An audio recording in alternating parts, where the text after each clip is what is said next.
கிறிஸ்துவுக்குள் பிரியமானவர்களே, கர்த்தரும் இரட்சகருமாய் இயேசு கிறிஸ்துவின் ஈடு நாமத்தினாலே உங்கள் யாவருக்கும் என் அன்பின் வாழ்த்துக்களை தெரிவித்துள்ளேன். தேவன் அருளிய அப்பம் பிரேயர் மினிஸ்ட்ரி சேனல் மூலியமாக உங்களோடு சந்திப்பதில் மிகுந்த மகிழ்ச்சி அடைகிறேன். தினம்தோறும் இரவு நேரத்திலே பரிசுத்த வேதாந்தத்தில் நாம் ஒரு பகுதி தியானித்து நம்முடைய குடும்ப பாதுகாப்பிற்காக நாம் ஜெபித்து வருகிறோம். தூங்கும் முன்பாக இணைந்திருங்கள். கர்த்தர் உங்களோடு பேசுவார். 2 கொரிந்தியர் 5ஆம் அதிகாரம் 10ஆம் வசனத்திலே, ஏனென்றால் சரீரத்தில் அவனவன் செய்த நன்மைக்காவது தீமைக்காவது தக்க பலனை அடையும்படிக்கு நாம் எல்லாரும் கிறிஸ்துவின் நியாயசனத்திற்கு முன்பாக வெளிப்பட வேண்டும். ஹல்லேலூயா. கிறிஸ்துவில் பிரியமானவர்களே, இன்னைக்கு இரவு நேரத்தில் செய்தி என்ன அப்படின்னா, சரீரத்தில் அவனவன் செய்த நன்மைக்காவது தீமைக்காவது தக்க பலனை அடையும்படிக்கு நம்ம எல்லாரும் கிறிஸ்துவின் நியாயஸ்தானத்திற்கு முன்பாக வெளிப்பட வேண்டும். சரி, இந்த இரவு நேரத்துல செய்தி என்ன அப்படின்னா, 24 மணி நேர வாழ்க்கையிலே நம்ம சரீரத்திலே நம்ம நன்மை செய்றோமா தீமை செய்றோமா, இது எல்லாம் கிறிஸ்துவின் நியாயஸ்தானத்திற்கு முன்பாக நம்ம எல்லாம் வெளிப்படையா அங்க நியாயத்திற்கு நாள்ல கணக்கு கொடுக்கணும். இன்னைக்கு செய்தி என்ன அப்படின்னா, நியாயத்திற்கு நாள்ல கணக்கு கொடுக்கணும்.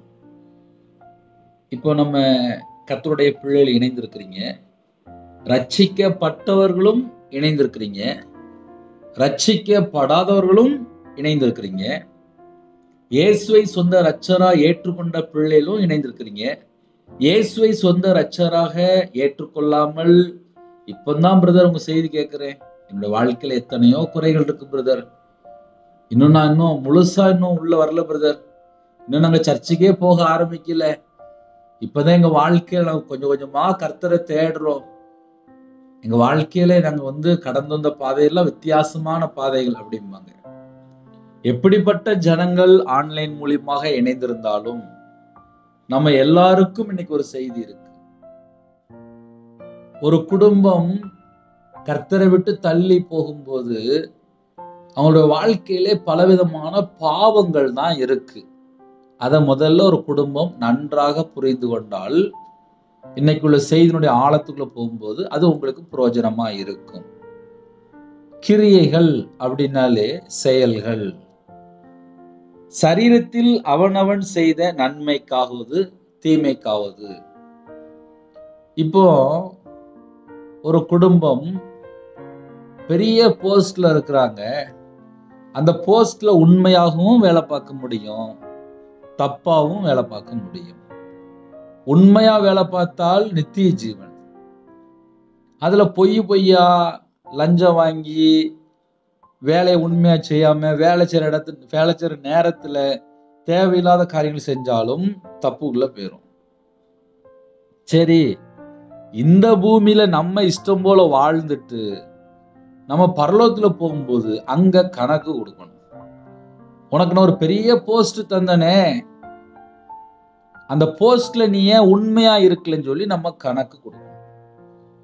இப்போ என்னைய வச்சு நான் சொல்றேன், அது ரொம்ப பிரயோஜனமா இருக்கும். நான் ஒரு 11 வயசுலயே வேலைக்கு போயிட்டேன், சின்ன வயசுலயே வேலைக்கு போயிட்டேன். ஒரு நாள் சம்பளம் 3 ரூபாய்க்கு வேலைக்கு போனேன். இப்படி என்னுடைய வாழ்க்கை சின்ன வயசுல வேலை செய்ய ஆரம்பிச்சேன். அதுக்கப்புறம் 2015 ஒரு 50 லட்சம் ரூபாய் கடன்ல போய் நின்றுட்டு, நிந்தைகள் அவமானங்கள் கேவலம் எல்லாம் உள்ள வந்துட்டு வியாபாரத்துல இருக்கும்போது. அதுக்கப்புறம் ஒரு நாளைக்கு 8 மணி நேரம் 7 மணி நேரம் 10 மணி நேரம் பைபிள் வாசி ஜெபம் பண்ணி அதுக்கப்புறம் தேவனை தேட ஆரம்பிச்சேன். நான் கையில பைபிள் எடுத்து வாசிக்கும் போது கண்ணீர் வெடித்து ஜெபிக்க ஆரம்பிச்சேன். இதையே உங்களுக்கு சொல்லி தரேன் அப்படின்னா, இந்த பூமியிலே மனம் திரும்புற காலம், மனம் திரும்புற காலம். நான் நிப்பாட்டி சொல்றேன், மனம் திரும்புற காலம். மனம் திரும்புற காலம் அப்படின்னா, என்னோட வாழ்க்கை கரெக்டா இல்லாம இருக்கு, நான் கையில பைபிள் எடுத்து வாசித்து பார்க்கிறேன், அதுல நிறைய காரியத்துல நான் இன்னும் பரிசுத்தம் இல்லாம இருக்கேன், தேவன் பிரியம் இல்லாம இருக்கேன். அப்ப நான் உடனே என்ன செய்ய ஆரம்பிச்சேன் அப்படின்னா, இயேசு கிறிஸ்து ரத்தம் சகல பாவங்களையும் நீக்கி சுத்திகரிக்கும், உங்க ரத்தத்தினால என்னைய கழுவுங்க அப்படின்னு சொல்லி ஜெபிக்க ஆரம்பிச்சேன். இது என்னுடைய வாழ்க்கையில் உள்ள காரியத்தை நான் சொல்லிட்டு இருக்கேன். அப்போ ஒரு குடும்பம் கிறிஸ்துக்குள் வரும்போது அவங்க எந்தெந்த காரியத்துல உணர்வடைகிறாங்களோ அது எல்லாமே தேவனுடைய சமூகத்துல அர்ப்பணிக்கணும். இதை ஏன் உங்களுக்கு சொல்லித்தரேன் அப்படின்னா, சரீரத்தில் அவனவன் செய்த நன்மைக்காவது தீமைக்காவது, ஒருவேளை அப்பா என் சரீரத்துல நான் தீமை செஞ்சிட்டேன்ப்பா, என்னைய மன்னிங்க, உங்க ரத்தத்தினால என்னை கழுவி சுத்திகரிங்க, என் சரீரத்துல தீட்டு இருக்க கூடாதுப்பா, என் சரீரத்துல அசுத்தம் இருக்க கூடாதுப்பா, என் சரீரத்துல தீமையான காரியம் இருக்க கூடாதுப்பா, உங்க ரத்தத்தினால என்னை கழுவி பரிசுத்தப்படுத்துங்கப்பா, நான் பரலோகத்துக்கு வரணும்ப்பா, எனக்கு நித்திய ஜீவன் வேணும்ப்பா, என் சரீரத்தை உங்க ரத்தத்தினால கழுவி பரிசுத்தப்படுத்துங்கப்பா அப்படின்னு சொல்லி சாஷ்டாங்கமாக அவருடைய சமூகத்தில் அர்ப்பணித்து நம்ம ஜெபித்தால் நம்ம ஜெபத்துக்கு பதில் வரும். ஒரு குடும்பத்தை தேவன் ஆசீர்வதிக்கணும் அப்படின்னா முதல்ல சொல்றாரு, இன்னைக்கு உங்களை பரிசுத்தப்படுத்திக் கொள்ளுங்கள். அப்படின்னா என்ன அர்த்தம் அப்படின்னா, கர்த்தரை விட்டு தள்ளி போன காரியம் ஏதாவது இருக்கா, அதெல்லாம் சரி பண்ணிருங்க அப்படிங்கிற. இப்ப நம்ம வாழ்ற காலம் இந்த கடைசி காலம் தானே. இந்த கடைசி காலத்துல ஏகப்பட்ட மிஸ்டேக் இருக்குல்ல. கையில இருக்க செல்போனே பல மணி நேரத்தை திருடிடுது. ஒரு 3 நாள் இல்ல ஒரு வாரத்துக்குள்ள இருக்கும். ஒரு 19 வயசு ஒரு வாலிப மகள், அந்த மகள் சொன்ன காரியம் என்ன தெரியுமா? அண்ணே, நான் காலேஜ் படிக்கிற பிள்ளை, எங்க அம்மா அப்பா வேலை பார்க்குறாங்க, எனக்கு ஒரு தங்கச்சி இருக்கா, எனக்கு காலேஜ் கொஞ்சம் இப்போ லீவா இருக்கு, நான் வீட்டில் தான் இருக்கேன், எனக்கு தேவையில்லாம எந்த ஃப்ரெண்டும் கிடையாது, நான் உங்களுடைய மெசேஜ் கேட்டேன், அதனால உங்களுக்கு கூப்பிட்டேன், மற்றபடி எனக்கு ரொம்ப விவரம் தெரியாது, எனக்கு ஒண்ணுமே தெரியாது அப்படின்னா அந்த மகள் பேசும்போதே கண்ணீர் வடிக்கிறார். அப்ப அந்த மகள்கிட்ட கொஞ்சம் பொறுமையா சொல்லி கொடுத்தேன். அந்த மகள் சொன்ன காரியம் என்ன தெரியுமா? ஒரு நாளைக்கு 7 மணி நேரம் 8 மணி நேரம் இன்ஸ்டாகிராமு, அதுல ஏதோ ரீல் இருக்கான், இப்படி பல மணி நேரம் செல்போன்ல இருந்திருக்கான். அந்த செல்போன்ல பல மணி நேரம் செலவு பண்ணதுக்கு அப்புறம் அவளுக்கு நைட்டு தூக்கமும் வரல. லாஸ்ட் தூங்காம இருந்து மயங்கி வீட்டுல விழுந்துட்டானா. அப்புறம் வீட்டுல எழுப்பிட்டாங்க. அப்புறம் அடுத்த ஸ்டேஜ் போயாச்சு. அந்த வாலிப மகள் தான் கூப்பிட்டு சொல்றா, எனக்கு தூக்கமே வரமாட்டுக்கு, எனக்கு பயமா இருக்கு அப்படிங்க. அப்ப நான் முதல்ல சொன்னேன், உன் கையில இருக்க செல்போன் ஒரு நாளைக்கு 8 மணி நேரம் உன்கிட்ட திருடுது, உன் நேரத்தை திருடுது, இதை கொஞ்சம் குறைக்க முடியுமா? அம்மா அப்பாட்ட பேசு, தங்கச்சிட்ட பேசு, புக்கு நிறைய படி, பைபிள் படி, உன்னுடைய பாடத்தை கொஞ்சம் அதிகமா படி, வீட்டுல நேரம் இருந்துச்சுன்னா அம்மா கூட போய் அம்மாவுக்கு ஹெல்ப் பண்ணு, மற்ற காரியங்கள் பண்ண, செல்போனை குறைக்க முடியுமா அப்படின்னு சொல்லி பேசினேன். அண்ணே, நான் அப்படியே செய்யறேன். உடனே கீழ்ப்படிந்து அந்த வார்த்தைக்கு செவி கொடுத்தார். அந்த மகளுக்கு ஜெபிக்க கர்த்தர் கிருபை செய்தார். அப்ப இந்த பூமியில வாழ்ற காலத்திலே நம்ம நேரம் எவ்வளவு வேஸ்ட் ஆகுது, நம்ம நேரத்தை எவ்வளவு திருடுது.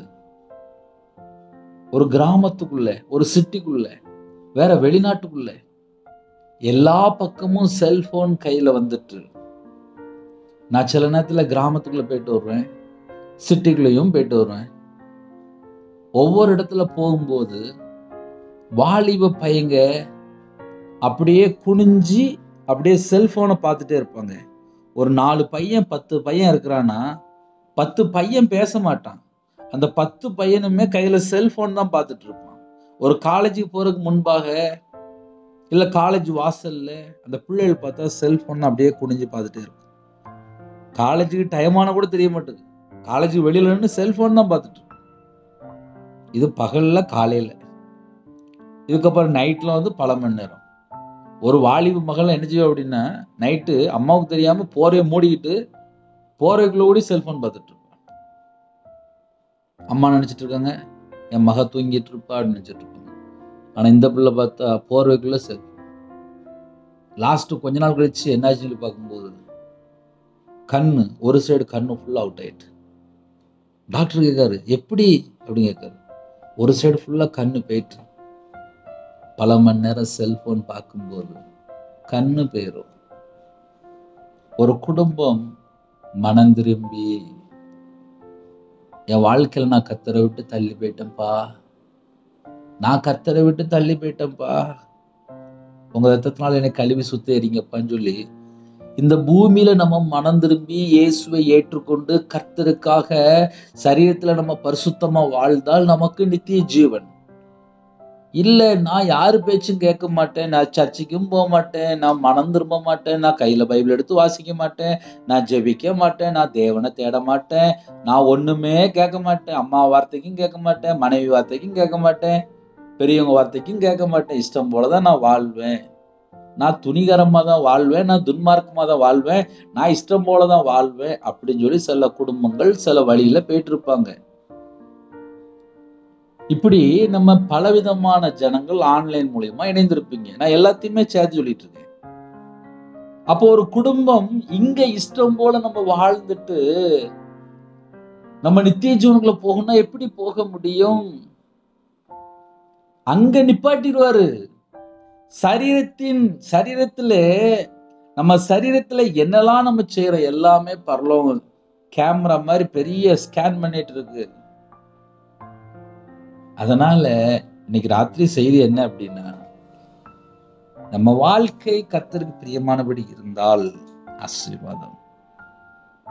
ஏன்னா நிறைய குடும்பத்திலே வாலிப பிள்ளைகளுக்கு கல்யாணம் முடிய மாட்டுக்கு, வாலிப பையனுக்கு கல்யாணம் முடிய மாட்டுக்கு. என்னன்னு சொல்லி கேட்டா பிடிக்கல, வேண்டாம் அப்படின்னு சொல்லி ஏகப்பட்ட வந்துட்டு கல்யாணம் முடிஞ்சதுக்கு அப்புறம் டைவர்ஸ் அளவுக்கு நிறைய போகுது. வீட்டுல புருஷன் பொண்டாட்டி பேச மாட்டுக்காங்க, பிள்ளைகள் அம்மா அப்பாட்ட பேச மாட்டுக்காங்க. ராத்திரி நேரத்துல மனைவி வேண்டாம், சில குடும்பத்துல யாருமே வேண்டாம், ஆனா செல்போன் மட்டும் வேணும். அப்போ நிறைய குடும்பத்துல மனநலம் பாதிக்கப்பட்டிருக்காங்க. எதுல மனநலம் பாதிக்கப்பட்டிருக்காங்க அப்படின்னா, அவங்க ஒரு தனி லைஃபை சூஸ் பண்றாங்க, செப்பரேட்டா போடணும்னு நினைக்கிறாங்க, யாருமே வேண்டாம்னு நினைக்கிறாங்க. இதெல்லாம் இந்த பூமியில நடந்துட்டு இருக்கு. இப்படி நம்ம நிறைய காரியங்கள் சொல்ல முடியும். கொஞ்சமா மக்களுக்கு பிரயோஜனமா அன்னன்னைக்கு உள்ள காரியங்கள். அப்போ ஒரு குடும்பம் இணைந்து வாழ்ந்தால் ஆசீர்வாதம். இல்ல, நான் நைட் ஆயிட்டுனா தண்ணி அடிப்பேன். எனக்கு ஒரு குடும்பத்துல ஒரு ஜெபகுறிப்பு வந்துச்சு. அந்த அக்கா சொல்லும்போது சொன்னாங்க, அண்ணே என் கணவர் 6 மணிக்கு இல்ல 8 மணிக்கு வீட்டுக்கு வந்துடுவாரு. தூங்கும்போது பார்த்தா 2 மணி 3 மணி ஆயிரும். நான் பக்கத்துல போனாலும் நீ தள்ளி போய் படு அப்படின்றாரு. அவர் எப்பவும் பார்த்தாலுமே நைட்டு படுத்தா செல்போன்ல ஆன்லைன்ல பார்த்துட்டு இருப்பாரு. சில நேரத்துல அவருக்கு தெரியாம பக்கத்துல போயிருவேன். அவர் வீடியோ கால்ல வேற தவறான தொடர்புல இருக்காருன்னு ஆன்லைன்ல. அவர் சில நேரத்துல தூங்கிட்டு இருக்கும்போது செல்போன் எடுத்து பார்த்துருவேன், நிறைய பெண்களோட தொடர்புல இருக்காரு. இது வேண்டாம், இது தப்பு அப்படின்னு சொல்லி பார்த்தேன், அவங்க கேட்கல. இப்போ மனநல ஹாஸ்பிட்டல்ல இருக்காங்க, மாத்திரை சாப்பிட்டுட்டு இருக்காங்க. இப்ப அங்கதான் இருக்கிறாங்க அப்படின்னா. கல்யாணம் முடிஞ்சு 3 வருஷம் தான் ஆச்சு அப்படின்னாங்க. வயசு பார்த்தா 28 29 வயசு தான். பல மணி நேரம் செல்போன்ல தேவையில்லாம அடிமையா இருந்து அது லாஸ்ட் பார்த்து இப்ப சிகிச்சையில் இருக்காங்க. அப்ப இறைவனத்துல என்ன செய்தி அப்படின்னா, இந்த பூமியிலே நன்மை செஞ்சாலும் சரி, தீமை செஞ்சாலும் சரி, சரி ஒருவேளை அண்ணே இது வரைக்கும் என்னுடைய வாழ்க்கையில எல்லாமே தீமையா இருக்கேனே, நானும் பரலோகத்துக்கு போகணுமேனே அப்படின்னா, முதல்ல இருக்கிற இடத்துல முழங்கால் போட்டு, அப்பா என்னை மன்னிங்கப்பா, என் வாழ்க்கைக்கு பாவத்தை மன்னிங்கப்பா, அக்கிரமத்தை மன்னிங்கப்பா, துணிகரமான பாவத்தை மன்னிங்கப்பா, என்னோட துன்மார்க்கத்தை மன்னிங்கப்பா, நான் அநியாயமா வாழ்ந்துட்டு நீ மன்னிங்கப்பா. என்னோட வாழ்க்கையில அந்த ரங்கத்தில் உள்ள பாவத்தை மன்னிங்கப்பா. கர்த்தர் பிரியமில்லாமலுக்கு பாவத்தை மன்னிங்கப்பான்னு சொல்லி அர்ப்பணிச்சாச்சு அப்படின்னாலே, தாழ்த்தியாச்சு அப்படின்னாலே, என்னோட சமூகத்துல கெஞ்சி கேட்டார், கண்டிப்பா இரக்கம் உண்டு. அவர் மன்னிக்கிறதுக்கு தயவு பெருத்திருக்கிறார். ஒரு குடும்பம் இந்த பூமியில மனம் திரும்பியாச்சு அப்படின்னா நம்ம பரலோகத்துக்கு போக முடியும். அப்ப அந்த பூமியில நம்ம எப்படி மனம் திரும்பி இயேசுவை சொந்த ரட்சகரா ஏற்றுக்கொண்டு எப்படி கர்த்தருக்கா வாழ்றோம், அதுதான் முக்கியம். ஏனென்றால் சரீரத்தில் அவனவன் செய்த நன்மைக்காவது தீமைக்காவது. ஐயா, நான் நேற்று வரையும் தீமை தான் செஞ்சேன், நான் இன்னைக்கு வரையும் துன்மார்க்கனா தான் வாழ்ந்தேன். சரி, முதல்ல நிப்பாட்டுங்க, அதுக்கு ஒரு புல் ஸ்டாப் வைங்க. இன்னையில இருந்து நான் நன்மை செய்வேன், இன்னையில இருந்து நான் ஒழுங்கா வாழ்வேன், இன்னையில இருந்து நான் புருஷன் முன்னாடியோட குடும்பமா சந்தோஷமா பிள்ளைகளோட குடும்பமா நாங்க சேர்ந்து வாழ்வோம். தீர்மானம். ஏன்னா இப்ப நிறைய குடும்பத்துல டைவர்ஸ், பிரிஞ்சு போறாங்க, வேண்டாங்கிறாங்க, இஷ்டம் போல வாழ்றாங்க. இதெல்லாம் எந்த லிஸ்டுக்குள்ள போயிரும்? நம்ம அப்படி யோசித்து பார்ப்போமே. ஐயா, இங்க இஷ்டம் போல வாழ்ந்துடலாம், ஆனா கிறிஸ்துவின் நியாயாசனத்திற்கு முன்பாக வெளிப்பட வேண்டும். ஒரு நாள் அங்க நிக்கணும், பரலோகத்தில் அங்க நிக்கணும். நாம் எல்லாரும் கிறிஸ்துவின் நியாயாசனத்திற்கு முன்பாக வெளிப்பட வேண்டும். நன்மைக்காவது தீமைக்காவது அவனவன் தன் தன் எங்கெல்லாம் நம்ம என்னெல்லாம் செஞ்சோமோ எல்லாம் அங்க போய் கணக்கு கொடுக்க வேண்டியிருக்கு. நான் நிறைய நேரத்துல கையில பைபிள் எடுத்து வாசிக்கும் போது யோசிப்பேன், இன்னும் நான் மனம் திரும்பணும்ப்பா, நான் பரலோகத்துக்கு வரணும், இன்னும் சீர் பொருந்தணும்ப்பா, இன்னும் என்னுடைய வாழ்க்கையில என்னெல்லாம் இருக்கு அப்படின்னு சொல்லி உட்கார்ந்து யோசித்து பார்த்துட்டு இருப்பேன். சாயங்காலம் 5 மணிக்கு ட்ரெயினுக்கு போனோம் அப்படின்னா முதல்ல மத்தியாலமே ப்ரோக்ராம் போட்டுருவாங்க. முதல்ல ட்ரெயினுக்கு டிக்கெட் எடுத்து வச்சுடுவாங்க. சாயங்காலம் 5 மணிக்கு போனோம் அப்படின்னா முதல்ல ட்ரெஸ், வீட்டில் பேக் எல்லாம் எடுத்து வச்சுருவாங்க. ஒரு 3 மணி 4 மணிக்குள்ள நேராக ரயில்வே ஸ்டேஷன் போயிடுவாங்க. அங்கே போய் காத்திருப்பாங்க.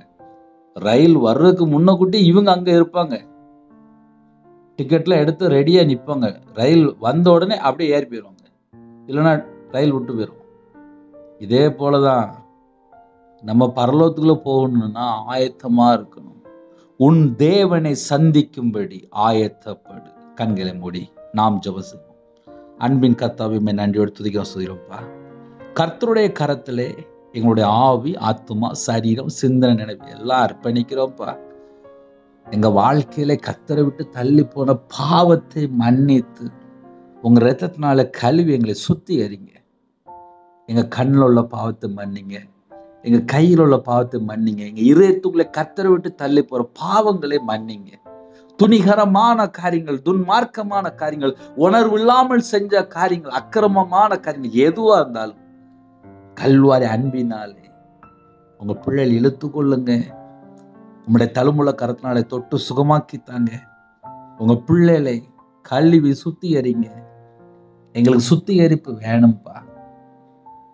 எங்க வாழ்க்கையில் நாங்க பாவத்துல செத்து போயிடக்கூடாதுப்பா, அக்கிரமத்துல அழிஞ்சு போயிடக்கூடாதுப்பா.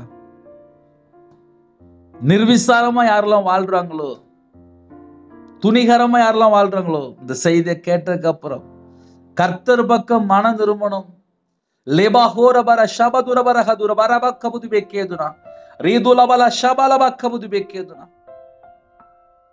கர்த்தருடைய ஆவியான பேசியிருக்கிறார்.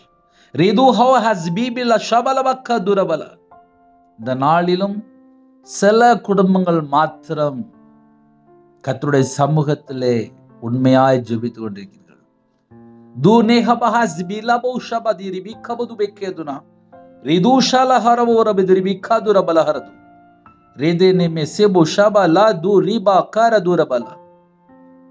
எங்களை மன்னித்து ஏற்றுக்கொள்ளுங்க. உம்முடைய கிருபை எங்களுக்கு வேணும். உம்முடைய பிரசன்னம் இறங்கி வரட்டும். பிள்ளைகளுடைய வாழ்க்கையில குறைகளை மன்னித்து உம்முடைய இரத்தத்தினால கழுவி சுத்திகரித்து உங்க பிள்ளைகளை நிறைவாக ஆசீர்வதிங்க. இன்பமான தூக்கம் தாங்க. அதிக அளவில் எழுப்பிடுங்க. இந்த மாசத்தினுடைய காரியங்கள் கர்த்தருடைய கரத்தில் அர்ப்பணிக்கிறோம். உம்முடைய வார்த்தையில நிலைத்திருந்து ஆசீர்வாதங்களை பெற்றுக்கொள்ளணும். கற்பதினியா ஜெபிக்கிறோம். கர்த்தர் மனமருங்க, வானம் திறக்கப்படட்டும். மாசமா இருக்க தாய் பிள்ளையமா கர்த்தர் கரம் விட்டு ஆசீர்வதிங்க. டெலிவரி போகிறாங்க, கத்தர் கூட வந்து நார்மல் டெலிவரி ஆகித்தாங்க. வாலிப வயசில் ஒரு சிறு சிறு நினை வாலிப பிள்ளைகளே கத்தர் சந்திங்க. திருமணத்துக்கு ஆயத்தமாக இருக்காங்க, ஏற்ற துணையத்தாங்க. திருமணம் முடிந்ததுக்கப்புறம் எங்கெல்லாம் குறை இருந்ததோ இந்த நாளிலும் கேட்ட சத்தியத்தின்படி மனம் திரும்ப அர்ப்பணித்த குடும்பத்தை கத்தர் 1000 மடங்கு ஆசீர்வதிங்க. நிறைய குடும்பத்தில் கடன்களை உபத்திரத்தை மாற்றி, சிறையிருப்பை மாற்றி அந்த குடும்பத்தை செழிப்புக்குள்ள கொண்டு போங்க. நைட் நேரத்தில், நைட் ஷிஃப்டில், நைட்டு டிரைவிங் லைனில் பல குடும்பங்கள் வெளியே இருக்கு. உங்கள் பிள்ளைகளுக்கு உங்களோட இரத்த கோட்டைகளை வேலடைத்து மூடி மறைத்து பாதுகாத்துங்க. இன்பமான தூக்கம் தாங்க. வரக்கூடிய காரியத்தை வெளிப்படுத்துங்க. நைட் நேரத்தில் தேவையில்லாமல் அடிமையில் இருக்கிற ஜனங்களை கத்தர் மீட்டு எடுங்க. எல்லா குடும்பமும் ரட்சிக்கப்படணும். தேவன் அருளி அப்ப மினிஸ்டர் உங்களுடைய கரத்தில் பண்ணிடும். இணைந்த குடும்பங்கள் 1000 மடங்கு ஆசீர்வதிக்கப்படணும். அப்பிரயோஜனமான ஊழியக்காரன் கத்தர் பொருட்படுத்துங்க. இயேசு கிறிஸ்துவின் பிதாவே ஆமென். தேவனுக்கு மகிமையுண்டாவதாக. கத்தர் தாமே உங்களையும் உங்கள் குடும்பத்தையும் சகல காரியத்திலும் சம்பூர்ண அதிருப்தியாக கத்தர் கொடுத்து ஆசீர்வதிப்பாராக. ஆமென். கர்த்தராகிய இயேசுவின் கிருபையும் பிதாவாகிய அன்பும் பரிசுத்தனுடைய ஐக்கியமும் இப்பொழுதும் எப்பொழுது சதா காலங்களிலும் நம்ம நினைவு கொடுப்பதாக. ஆமென். கிறிஸ்துவில் பிரியமானவர்களே, எனக்காக ஜெபித்துக் கொள்ளுங்கள். திருநெல்வேலி பகுதியில் இருக்கிறோம். இருக்கிற இடத்துல ஆலயம் கட்ட வேண்டியிருக்கு, இடம் வாங்க வேண்டியிருக்கு. அதுக்காக ஜெபித்துக் கொள்ளுங்கள். யாராவது என்கிட்ட தொடர்பு கொள்ளணும் அப்படின்னா 9363064181 என்ற நம்பர் தொடர்ந்தால் உங்களுக்காக ஜெபிப்பேன். இருக்கிற பகுதியில் ஒரு இடம் வாங்க வேண்டியிருக்கு, ஜெபித்துக் கொள்ளுங்கள். கர்த்தர் உங்களையும் உங்கள் குடும்பத்தையும் ஆசீர்வதிப்பாராக. ஆமென். God bless you. Thanks for watching. Please subscribe our channel. Click the like and share. Click the bell. God bless you.